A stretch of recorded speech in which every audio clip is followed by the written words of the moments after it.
thank you for coming at your dinner hour after many sessions. I'm Dwayne Clayton, and I just got voted to be the moderator by process of elimination. And I write crime. I was a paramedic and police officer for 40 years, so you write what you know, and that's what I know, so that's what I write. Pass it down to Susan. Oh, okay. I'm Susan Calder. I've published 2 murder mystery novels, Deadly Fall and 10 Days of Summer, set in Calgary. They feature an insurance investigator sleuth named Paula Savard. And I'm working on the 3rd book now. But in the meanwhile, I've just published a 3rd novel called To Catch a Fox, and that's a standalone novel. And it takes place in Calgary in California, and I call it a mainstream suspense novel. What does that mean? Well, I don't know. But It's a marketing really label. I gotta call it something. So I'm David Paulson. I am a Calgary writer, or at least born and raised in Calgary, but I live down near Claresholm, Alberta, a couple hours south of here. This is my very first When Words Collide, so shame on me because I've heard great things about it, but I've always been busy this weekend, and finally I'm able to catch up, and I think, not because Randy's here, but you got all the people who work on this thing deserve a tremendous amount of credit. It's awesome.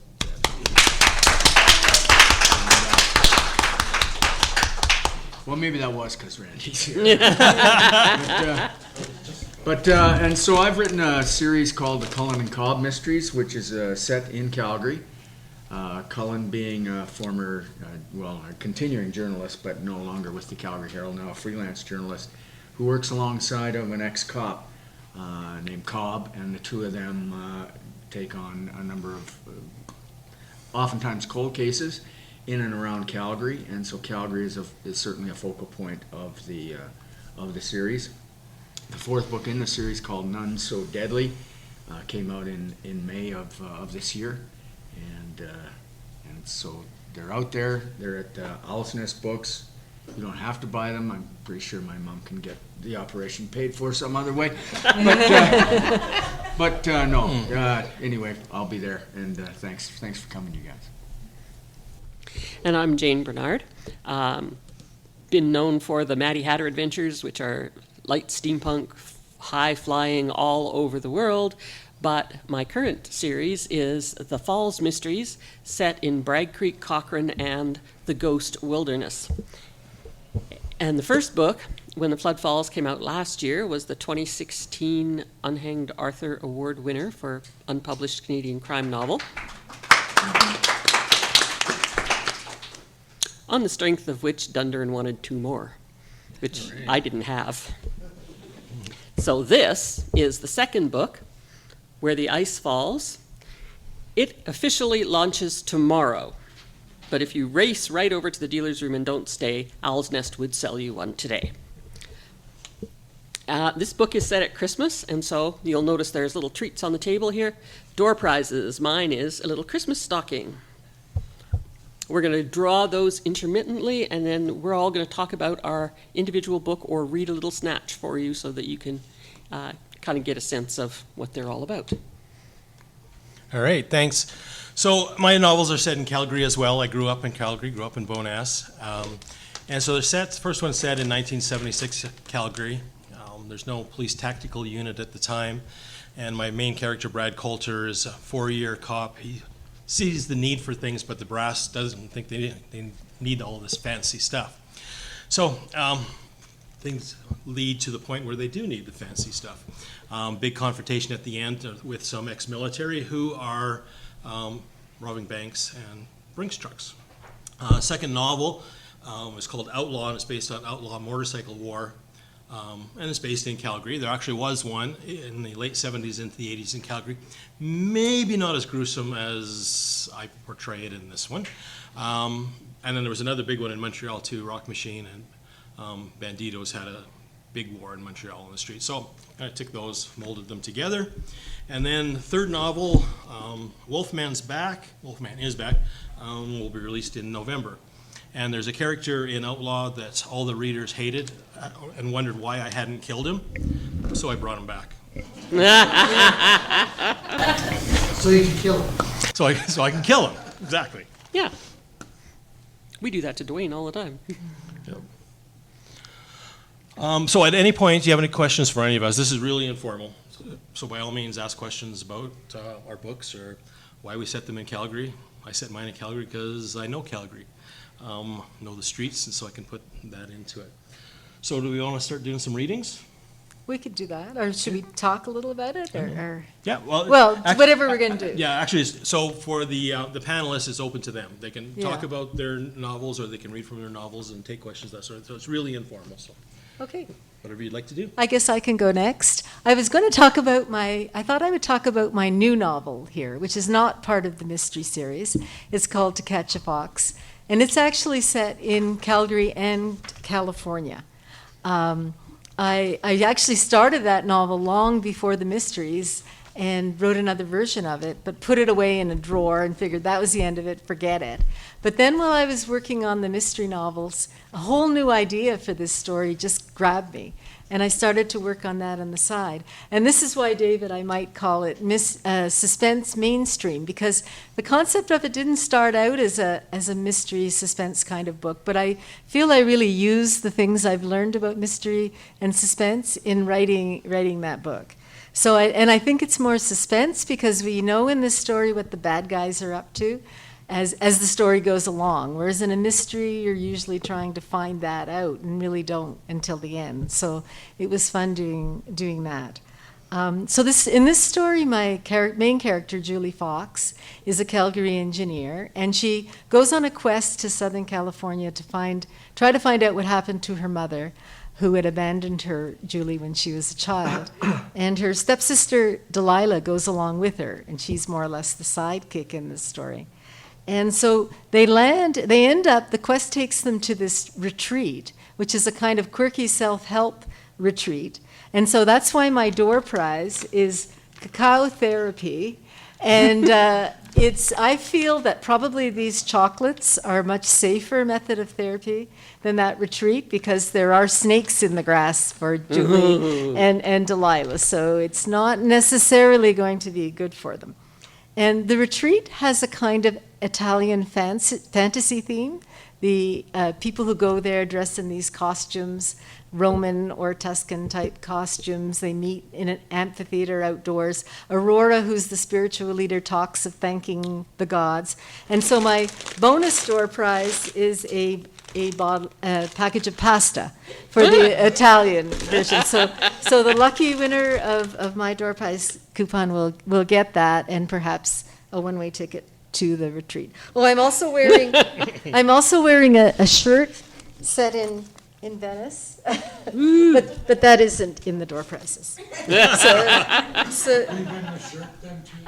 sorry, I didn't bring another one, and that's how that goes.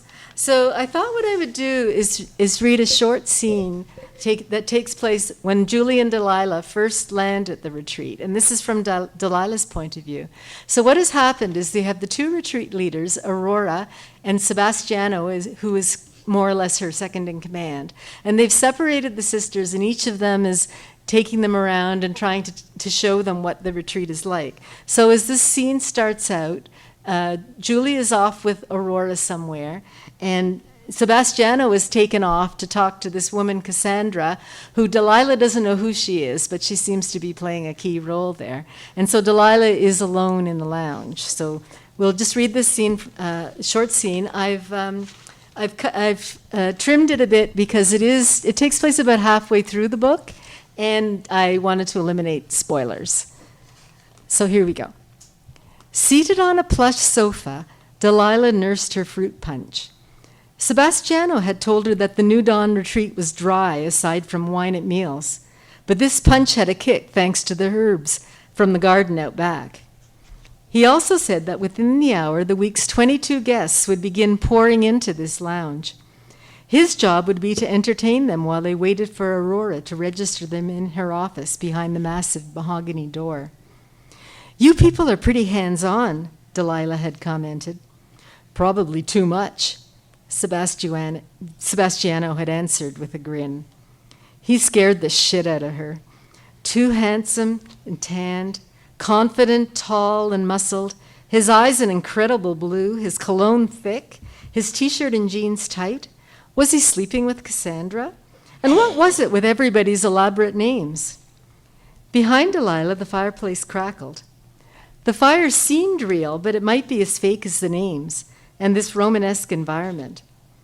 After check-in, guests were fitted for robes, but this lounge decor was cozy, suburban modern, with overstuffed sofas and chairs angled in conversation nooks.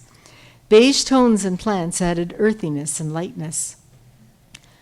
Aurora holds her sessions here during downpours and cold spells, Sebastiano had said. Sessions? Delilah asked. You'll find out if you stick around. Her punch finished, Delilah got up to scan the bookshelves that flanked the fireplace. Many of the books were self-help with an exotic flair. Angels, tarot, and pranic healing. But there were enough novels to keep Delilah reading for a year. If Sebastiano didn't show up in the next few minutes, she might tackle the Jonathan Franzen. She wouldn't mind spending a few days here, if Julie wanted. Footsteps thudded down the hall to the lounge. Sebastiano apologized for abandoning her and offered to refill her drink. I'm good, she said, and ran her tongue around her mouth, which felt deliciously moist.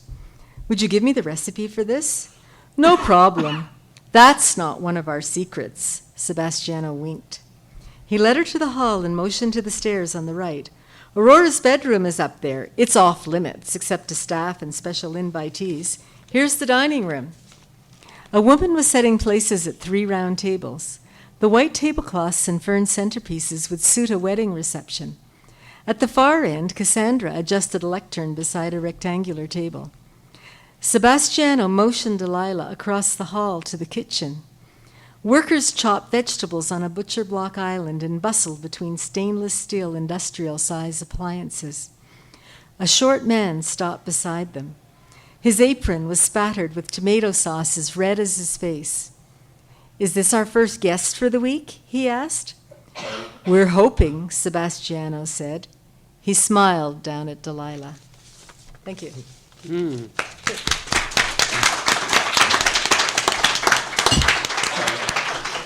Okay, before we go on, can somebody hand out draw tickets to the new people? I Put could- up your hands if you're new. And I'll do that. You don't get one ready. I think we can allow con volunteers to have one, don't you? Yeah. You can have the macaroni. You can tell we're really organized. Relaxed group. So while she's doing that, I'm just going to mention that at the back of the room there's a laptop with some book video trailers running on it made by a local Calgary man, Kevin Jepson, for books that are on this table. All right, Kevin. So, So we know that you indie published, and I'm just thinking the other authors, maybe if they could let us know if they indie published or. Be glad to. Okay. Glad to. I'm still working on people, but I think Okay, all right, well, I will, I'll jump in and tell you, first of all, my door prize. Now here it is. There it is, right there. That's one of the, now obviously I couldn't bring the door prize because I don't know what size you're gonna wear. So I will meet the winning door prize E. Oh, come on, you're gonna tomorrow. give us the shirt off your back. Or I give you the shirt off my back. That's what hockey players do, and they get a fortune Yeah. for them.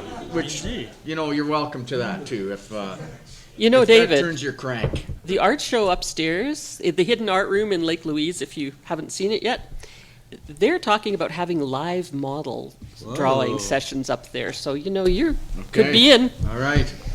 So, a little bit about the series.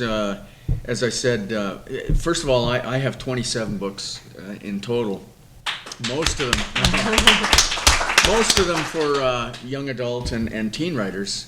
And it wasn't until 2015 that I finally came around to decide to try to write my first mystery novel. And that's because I have loved mysteries all my life. The first books I read beyond the Hardy Boys and kids' books were the Perry Mason novels that my dad passed along to me when he finished them. And so I always loved those books, and I love every mystery book that I've read since then, just about. And I always wanted to, and never did. And I think the reason that I never did is because it was the thing I wanted most to succeed at. What if I failed? And so the very best, easiest way not to fail is not to try. And so for years and years, I didn't try. Until 2015, I had this idea for a novel, and I decided to give it a shot. And it worked out, and by the way, it was published by Dundurn in Toronto. And when it came out, I thought it was a standalone. I thought, well, gee, I've written my mystery book. I can check that box. But in fact, they came back to me and said, here's a contract for books 2, 3, and 4. And so it did continue on from there. So book 4 is the one that came out in May, because I'm not nearly as smart as Jane and didn't bring my book out during the conference. And it came out in May, and it's kind of a continuation. There's one story arc that actually begins in book 2 and continues through 3 and 4, and I won't say beyond that, because to do any more than that would maybe be to kind of give some things away. So I'll read a little bit of None So Deadly. And if you haven't seen the covers, I think they're kind of interesting. The Calgary skyline is a part of each of the covers with different colors and so on, and some cool stuff happening in behind the skyline that kind of pertains to the story. So I'll just begin and read a little, and then you can ask questions or whatever you like. Marlon Kennedy had been dead for almost 10 weeks. Christmas had come and gone. Cold, dark January had given way to the longer, more optimistic February days and evenings that began after 6 o'clock. There had been more snow than the almanac had forecast, though its prediction of a milder, kinder February appeared, at least so far, to be accurate. Cobb and I were sitting in the Sunterra Market at 12th Avenue and 1st Street East, just a few blocks from Cobb's office. With Theory of a Dead Man's Santa Monica rolling through the speakers, Cobb was working the prime rib lunch special while I had settled for soup and a sandwich, my appetite dampened somewhat by the topic of conversation. We were talking about Marlon Kennedy. Except, of course, that wasn't his real name. Kendall Mark had been a Calgary Police Service detective at the time 11-year-old Faith Unruh was murdered while walking home from school in 1991. Cobb had been on the force at that time as well, but he was only 2 years into his career and not yet working homicide. It was in that department that he would spend much of his career before leaving the police service to become a private investigator. I had worked with Cobb on a few cases, including the search for the arsonist who set fire to my home and killed my wife, who was in the house at the time. Almost a decade later, we found that person.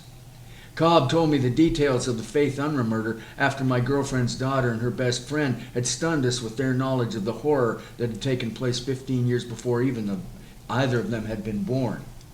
Faith Unruh had celebrated her 11th birthday the day before she died. She was walking home from school with a friend on a pleasant June day. The two lived just a block from one another and had parted company at the friend's house, leaving Faith to travel the remaining block of her walk alone. She never arrived home. Her killer somehow lured her into the backyard of a house 2 doors down and across the street from where she lived, strangled her in broad daylight, and left her next to a garage with a piece of plywood over her. She had been found several hours later, naked, but not having been sexually assaulted. Cobb told me that everyone in homicide had thought this would be a quick solve, that they'd have the guy within a day or two. The investigators figured it had to be someone who knew Faith, or at least knew her route home, and was also aware that she'd be alone for that final block. There was, of course, the possibility that it had happened by chance, that a predator had happened upon a near-perfect victim and had acted on impulse.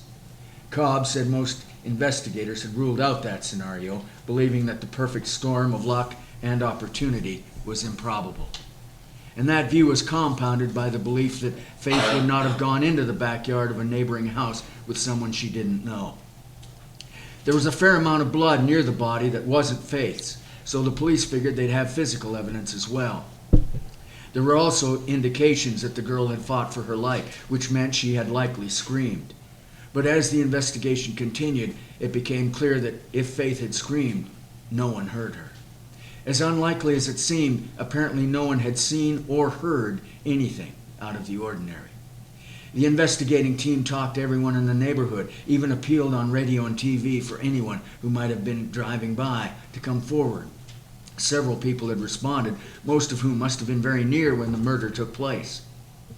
But there were simply no concrete leads, no actual witnesses, no fingerprints or DNA match, and no apparent motive for the killing, unless it had been a sex crime and the killer got spooked and fled before completing what he had started.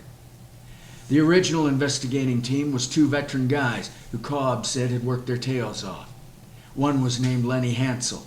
He was only 3 years from retirement at the time. The Faith Unruh case apparently haunted the man to the point that he was dead less than a year after receiving his gold watch. His partner at the time was Tony Gasperi, although cop logic or humor dictated that all of Hansel's partners over the years were given the nickname Gretel. Like his partner, this Gretel had become obsessed with the case, and the obsession eventually cost him his family and finally his mental health. Tony Gasperi ended up in a home, unable to look after himself or communicate beyond guttural sounds. And there was a third cop. It wasn't his case, but he got caught up in it, spent all of his non-work hours on it for years. He became more and more immersed in the case and finally just disappeared. That man was Kendall Mark. He resurfaced years later, and it turned out he had changed both his name to Marlon Kennedy and his appearance from Caucasian to black. He had spent the last several years living on the Unruh Street, operating a sophisticated surveillance system that watched both the former Unruh family home and the family home and the one across the road where Faith's body had been found. He was convinced that one day the killer would show up again at one of the locations associated with the murder, and when that happened, Mark, aka Kennedy, would spring his trap. And I think I'll stop there. That's chilling. Absolutely chilling. Wow. So maybe we'll. Do you want to ask questions now, or do you want to wait until after Jane has? Surprises. Yeah, why don't we do a door prize? Door prizes are fun, right? We need Oh. to cheer up after that. We got kind of freaked out. Okay, so do David's first and find out who gets to. Can I see David? I was busy Oh. looking at. Okay. Yeah, all right. that's the second book in. Do you in the wash What are we it giving away? before No, the? no. They get a We're giving dirty. away the shirt off David's They back. get the shirt I use for chores. So the winning ticket is 661 Oh, 98 oh, 99. hey, Woo. aren't you? Nice t-shirt. Okay, so I'll catch up with you after, and we'll figure out. Oh, you can take the shirt off and stuff. Are you doing? Well, I don't know if they should be together or separate. Yeah, or, either way. either way. I Are don't we? know. Are we in the draw? 'Cause Yeah, could can I sure have the use one a for few the almonds. Too late. Oh, man. You really wanted that t-shirt, didn't you? No, I wanted the almonds. Well, we could do them separately. They could choose. Whoever gets it could That's a good idea. You choose. get to choose. And let me just say, it's not macaroni, it's penny, which is much, it's much classier. That's like pasta as opposed to craft dinner. Okay, All right. you can choose your, 661 99 okay. Food, there you go. Which That's your which con would you food. like? Full of chocolate. Sorry. I'll give you $5,000 for those chocolates And a t-shirt. and a T-shirt. Okay, all right, we'll save this one for later. Okay, Jane. Okay. I'm gonna put the timer on myself now so I don't go over. Is that what that was? Yep. I thought you were getting a phone call. No, I actually turned the sound off, and I thought the timer would not sound, so I apologize for that, David. It know. He's kind of, actually calling skip the dishes. For chocolate. always for I chocolate. know. Okay, so Where the Ice Falls is the second book in the series, but the opening that I'm going to read to you tonight doesn't involve any of the series characters. And you are the first audience who will ever hear this live. 'Cause technically, it's not out yet. So I'm just going to read you a few pages, and you can catch up as you go. And I apologize in advance for the fact that this, like David's, is set in the cold and the snow. And it's not hot enough today to make us really appreciate that, is it? So Where the Ice Falls starts off on the long weekend of Remembrance Day in the foothills west of Calgary. Wind shrieked through the vent screens, sending swirls of snow against the young man's face. His eyes flew open, and he raised his head. How long had he been leaning against the wall, half dreaming? He pulled himself upright, stumbled over to the plywood door, and pushed as hard as he could. It wouldn't budge. He stood back and kicked it, with the same result.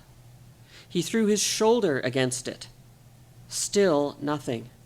Finally, he began hammering on it with his gloved fists and yelling for someone, anyone, to let him out. The wind whistled through the drafty shed, mocking him with a howl like his own. He slumped to the floor. Just before dawn, the blizzard let up, leaving the wilderness shrouded in white, the roads snow-drifted, and the oil derricks iced over.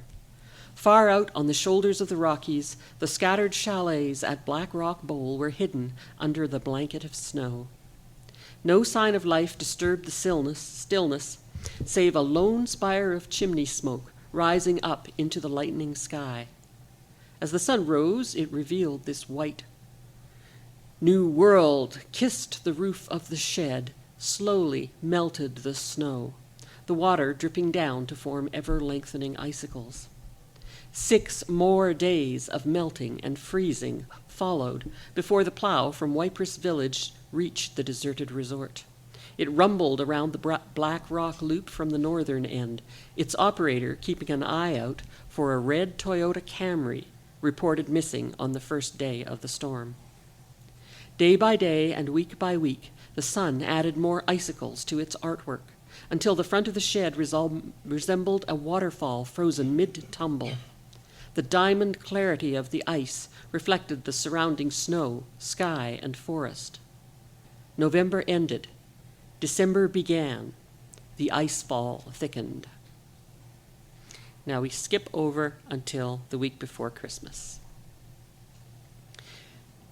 Lizzie Gallagher pointed out the back door of the chalet, her glittery nail polish glinting in the sun. "Do you want to find my emaciated body in the next Chinook, Mum? Niagara Falls froze over that woodshed. It'll be Christmas before I get the door open." Zoe rolled her eyes. "You should be in school, but you insisted on coming along to help. Now go. 2 hits at the top with an axe, and it'll all come crashing down." With a loud sigh, Lizzie flounced out onto the porch and slammed the door. A line of slender icicles shivered on the eaves. She stomped down the steps and set out across the glade, axe on her shoulder, ostentatiously lifting each leg high before lowering it gingerly into the next drift. The woodshed was barely 3 car lengths away, well clear of the surrounding forest, but here she was, treating it like a death march across the Columbia icefield. Teenagers. Ugh. Zoe started the kettle and leaned against the granite countertop. The warm, rustic cooking space of her memory had been replaced by a sleek, modern kitchen. Gray slate cupboards, brushed steel appliances, slate tile backsplash, and a floor that appeared to be coated in concrete. Basically, everything was a gray except for 2 rust-brown throw rugs that matched the stools along the breakfast bar. Nothing about the room said cozy ski chalet or relaxed weekend getaway. More like desolate industrial wasteland. Perhaps a reflection of the owner's second marriage. The kettle let out a whine, as if it, too, was conscious of its dismal surroundings. Boiling already? She reached for it, but the appliance was cold, not even a hiss coming from its snub nose. The sound rose to a wail. It was coming from outside. Zoe leaned toward the window and saw Lizzie flailing back through the snow, her mouth wide, her pink-gloved hands waving above her head. By the time she opened the door, Lizzie was halfway up the steps, gasping and screaming alternately like a broken steam whistle. She lunged inside, grabbed the door, and hurled it shut. The icicles plunged from the eaves and shattered one after another onto the porch.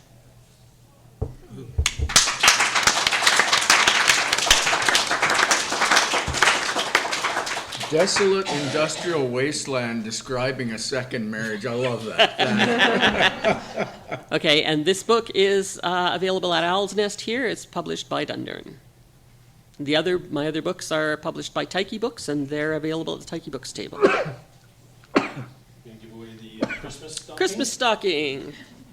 Yes, there is chocolate in it. Of I'll course. give you $5,000 And the T-shirt. and the T-shirt. All right, That's her 661-9904. That's one off of the last one there. Oh, there we go. See, it Okay. pays to make sure you get your ticket in the last. There you go. Merry Christmas. Well, unlike my learned colleagues who actually had some creativity, I went for blatant advertising.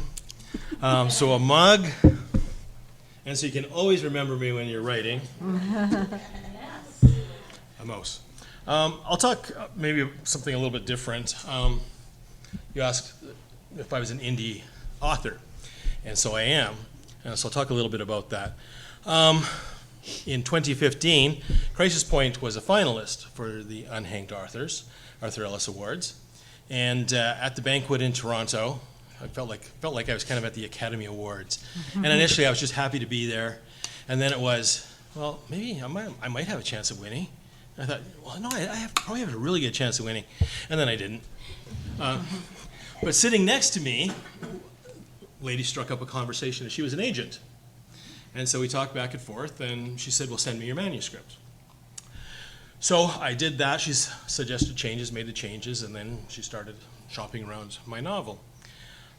Fast forward to 2 years later, and 37 rejections later, I needed to do something, either toss the novel and start over again, and I already had a second one well underway then. And in hindsight, I kind of think the first one should have been my practice novel. It was good. I learned to write while writing it. The original versions, you could say, oh, he learned about characters there. Oh, he learned about setting there. Oh, he's really good at dialogue there. So it took a lot of editing when it really just should have been rewritten. But I took the time, and it's in good shape now, but that took a long time. So I started looking at things, 37 rejections, and there was a nice spreadsheet about the rejections. A lot of the rejections were very nice, very polite, complimented my writing, complimented the depth of police knowledge and paramedic knowledge and the realism, and then they either weren't taking crime, or they were full of crime, or they were full of something. But one thing that did come up frequently from the U.S. publishers was that the theme was Calgary. So I stuck dead to rights, so that I don't care. I'm keeping it in Calgary, which limited potential, I guess. And the other thing for me is I had retired. I wanted to write. I wanted to get the books out. And if I didn't indie publish this one, there wouldn't have been a second, and there wouldn't have been a third. I needed that validation. This book was 7 years in the making. So I needed to see it in print. That was important for me, to get that first proof copy back and hold it in my hand. So I've learned tons about indie publishing, and some of it is good. I know lots of ways not to do things. Now, that's not to say that if an agent or a publisher wanted to pick me up, I'd be really happy. But I'm going to continue on this path. And I like writing. So try and get the exposure when I can and tell people about my books when there's an opportunity. I hate sales. So that's been something new that I've had to learn is to Adam Dries put out his book, 5 Critical Things for Book Signing. And there's some really good stuff in there. You should get that. And one of them was about approaching people. And the one line that I just used last weekend at Invermere at a farmer's market was, "Can I tell you about my book?" And you'd be surprised that people are walking by. And I said that. And as soon as I said that, they turned, they looked at my display, and then I could tell them about my book. So I'm learning. That's something else I had to learn, doing my own marketing, my own promotion, my own sales, that sort of thing. But that was actually fun last weekend. I enjoyed it. So that's just, I guess, a little different perspective on writing, what you know, where you live. I'll just do I have any time left, Jane? 4 minutes. Whoa, I can do that. The caveat is I didn't bring my glasses. So this is second book, Outlaw, about outlaw motorcycle clubs. First chapter. Headlights off, the van stopped in front of the house. 2 men got out and slid balaclavas over their faces. Pistols at their sides, they ran to the front door. One of the men, tall and built like a tank, kicked the door with a heavy boot. The door swung open. They rushed inside, moving quickly through the living room to the kitchen. A man and a woman sat at a table in the kitchen, staring back, wide-eyed. The man opened a drawer beside him and reached inside. "I wouldn't do that, Russ," the big man said. "What the fuck do you want?" Russ pulled the woman off the chair behind him. "It's about what you did to us." "I didn't do nothing." The big man laughed. "You know exactly what you did. We thought you'd get the message when your brother disappeared." "You don't scare me." "Well, we should." The big man nodded at his partner, who took 2 steps and swung the butt of his pistol, connecting against Russ's head. Russ dropped to his knees. The partner kicked him in the ribs, then rolled Russ onto his face and applied plastic fasteners to his wrists. They jerked him to his feet and shoved him against the fridge. The big man walked over to the woman. "Russ, you got a mighty fine lady here. Too good for you." He tore her blouse. "Yep, too fine for you." He spun her around until she was bent over the counter, then put plastic fasteners on her wrists. "Let's go," Russ shouted. "Let her go," Russ shouted. "She's got nothing to do with this. Let her go." A baby cried. "Ah, isn't that nice?" the big man said. "You two playing house." He grabbed the woman's hair and pulled her upright. "Where's the kid?" The big man pushed her toward the sound of crying. His partner pushed Russ along behind. The baby stood in the crib, screaming now. "Both of you kneel." When Russ attempted to fight, the big guy punched him in the head. Russ slumped next to the woman. "Face the crib," the big guy said. "Time for you 3 to go to hell." 2 gunshots echoed through the small room, and the woman fell over. "No," Russ screamed. 2 more shots silenced him. "What about the baby?" "We was told to kill Russ and his lady," the big guy said. "That's it. Leave the kid." "Won't it get hungry or something?" "Like I give a shit." The big man turned toward the door. A teenage girl stood in the doorway, her hands over her mouth. "Well, what do we have here?" Ooh.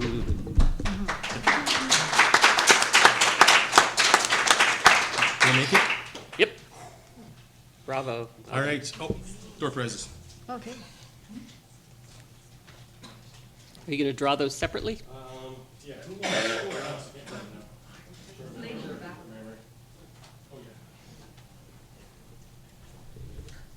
Okay, so this is for the mug.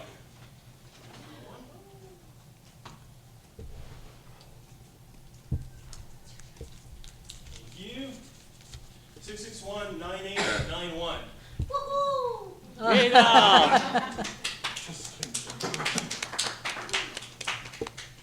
All right. Go ahead. You got that. That mug is criminal. It's awesome.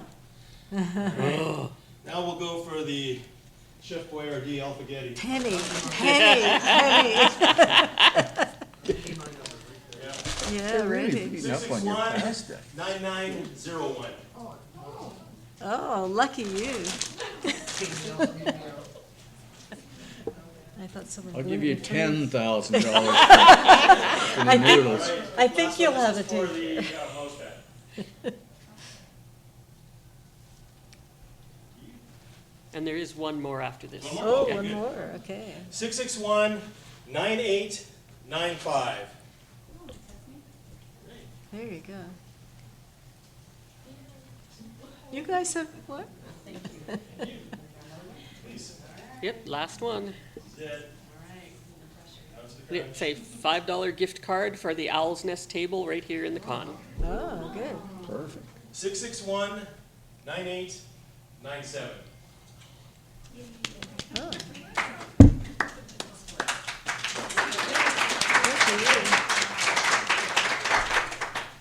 You don't have to buy my book, you could buy David's. I'll give you 15,000. He's a rodeo caller, but he kind of sounds like an auctioneer, doesn't he? All right, we got some time left, so Couple minutes questions? for questions.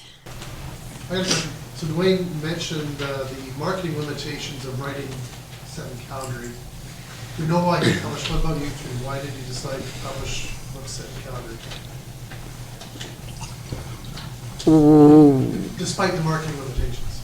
Well, I didn't decide it. Dundurn decided that they could sell books in Calgary, and partly it's probably because David was already published by them, selling books set in Calgary. I probably didn't really think of the marketing limitations, and it was just a story I wanted to write, and so I did. And I guess I had this belief, whether it's true or not, that a story is good no matter where it is. And I've read a lot of, the Swedish novels set in these no-name Swedish places have covered the world, and so I don't really understand why Canada should be considered so boring when Henning Mankell, where is that little village where his things are set? And yet those are worldwide stories. So I guess I didn't believe in that theory, and I guess maybe I was wrong, but that's what I went ahead and did. So for myself, I chose Calgary because I love Calgary. And I really think that there are so many interesting facets to this city, including the fact that I kind of think it has a dark side. And I like that side of Calgary when you talk about writing mysteries. And as far as the marketability, I'm another guy who didn't think about that. I did think about Gail Bowen's books that are set in Regina, and I said, for God's sakes, Regina. I think we can do okay with Calgary. But that's kind of my thinking, Randy. I didn't think of it as marketing. I think it challenged getting published. Was the bigger drawback? Yeah, marketing and publishing. Yeah. One thing I was going to say, when you were talking about one of the drawbacks of indie publishing is the fact that you have to do so much of the promotion and all of that yourself, even to the point of selling. Well, guess what? As a published author, I spend a hell of a lot of time doing my own promotion and selling because publishers in this day and age are downloading a lot of that function onto the author. So that part of it is not very different, really. Yeah. But I will tell you one thing about getting published in Calgary that I really noticed with this book more than the first book from Dundurn. Regionalist language. Does anybody here didn't know what an ice fall was before you heard it from this book? It's water falling down.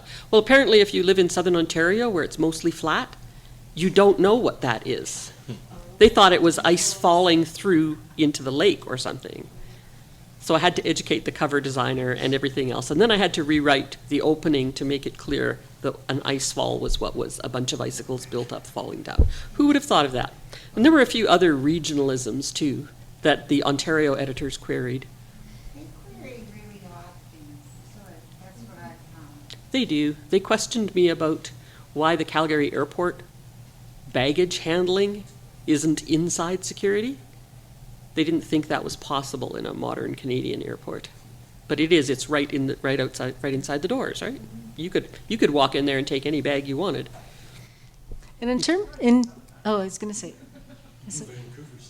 in terms of marketing too, I find that Calgary residents are really interested when it's a Calgary story. Like, I can do my one-liner, I have a mystery set in Calgary, and a lot of people are just interested in that, and they think, oh, it's wonderful that a Calgary story is there. And the Calgary readers' market is quite large, and there's lots of potential mystery readers out there who haven't heard of me, and so my book is new to them. So you can sell a lot in a small place with just the Calgary market, and perhaps from there, you could hope the book took off. I agree, Susan. And the interesting thing, people love to read about places that they know, that they're familiar with. Oh, I was there. I remember that. And what I found that's really gratifying about the Cullen and Cobb series is how many people from outside of Calgary have said, well, yeah, but I've been there and I do remember that, and I love, and they said, I love that part of your books. Well, that makes you feel pretty good, because those are people from outside of the city. It's a city that has a pretty big presence internationally and so on, and to me it's ridiculous that American publishers would resist even for a minute publishing something in Calgary. Yes? This is actually a question for you, Susan. Did it make a difference being promoted on the Calgary Public Library website? Oh, you saw that? I'm in that website daily. Yes. Well, you're talking about my library story. Yes, you can. I saw a Friends on there, and his library story was there, and he's a writer, and I thought, that's great promotion. And so I wrote my little library story. And so many people have told me, I saw your story. And if you go on the Calgary Public Library website, I don't know if it's still on the front page, but on the library stories, my story is there. I think so. Like, a lot of different people have told me, and I'm sure there's people who don't know me who've seen it. So that was just a good promotion opportunity, and I just happened to see, pick it up from this friend. So thank you, Frank. Okay, and that's our time. So if you want to take a stop on the way out the door and look at the book trailers, get a little bit more insight into our books. And otherwise, thanks so much for coming and letting us talk to you about Calgary crime.